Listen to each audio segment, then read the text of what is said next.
نئی نسل کو تاریخ اسلام کے عظیم سپہ سالار سے متعارف کرایا جا سکے۔ حضرت خالد بن ولید رضی اللہ عنہ قابل، طاقتور اور پراسرار شخصیت تھے، جن کی ظاہری اور باطنی قوتوں نے انسانیت کو حیرت میں ڈال دیا تھا۔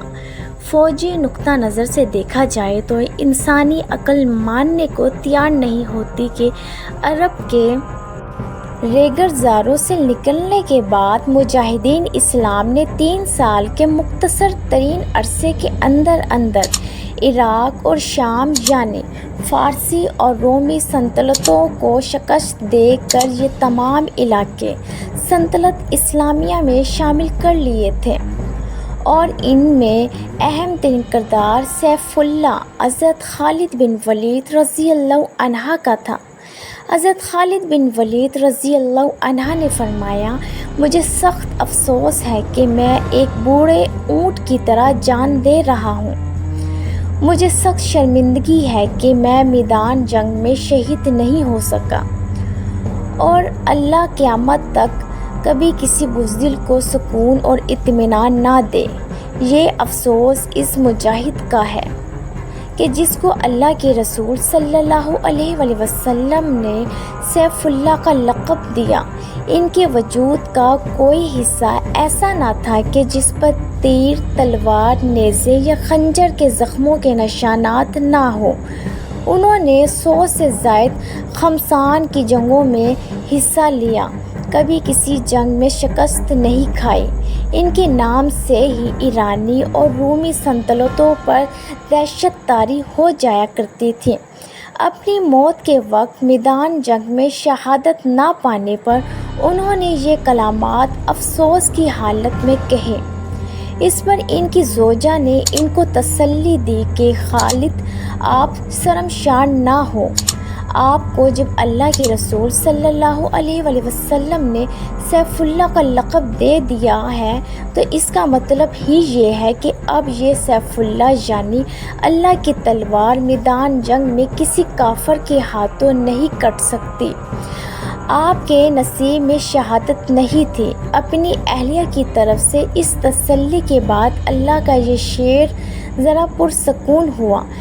حضرت خالد بن ولید رضی اللہ عنہ صرف عالم اسلام ہی نہیں بلکہ تاریخ انسانیت کے ہیرو ہیں۔ انسانیت کی تاریخ میں ان سے بڑا فوجی، حکمت عملی ساز اور فنون جنگ کا ماہر جنرل اور غازی پیدا ہی نہیں ہوا۔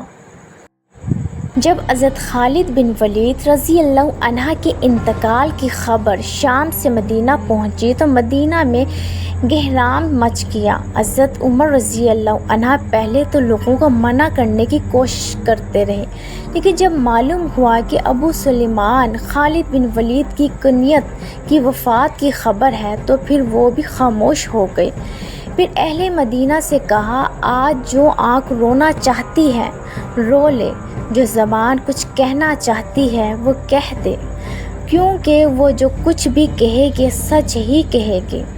لوگوں کو دوبارہ ابو سلیمان جیسا وجود پر رونے کا موقع نہیں ملے گا۔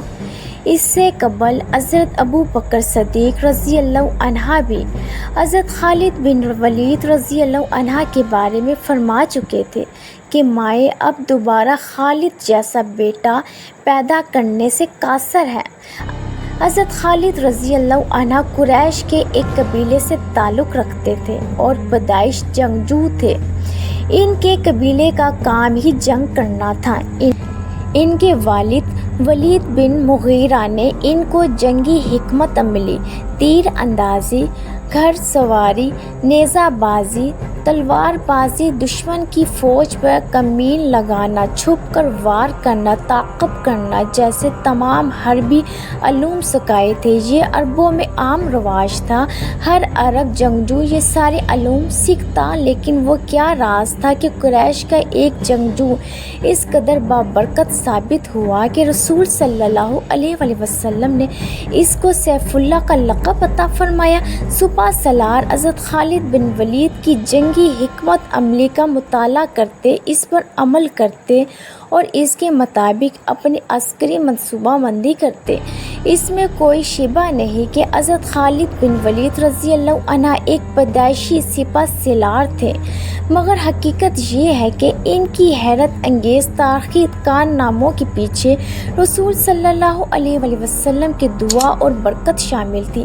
ایک مرتبہ جب حج کے موقع پر حضور صلی اللہ علیہ وآلہ وسلم نے اپنے بال مبارک تراشوائے تو حضرت خالد بن ولید نے وہ بال مبارک اٹھا لیے۔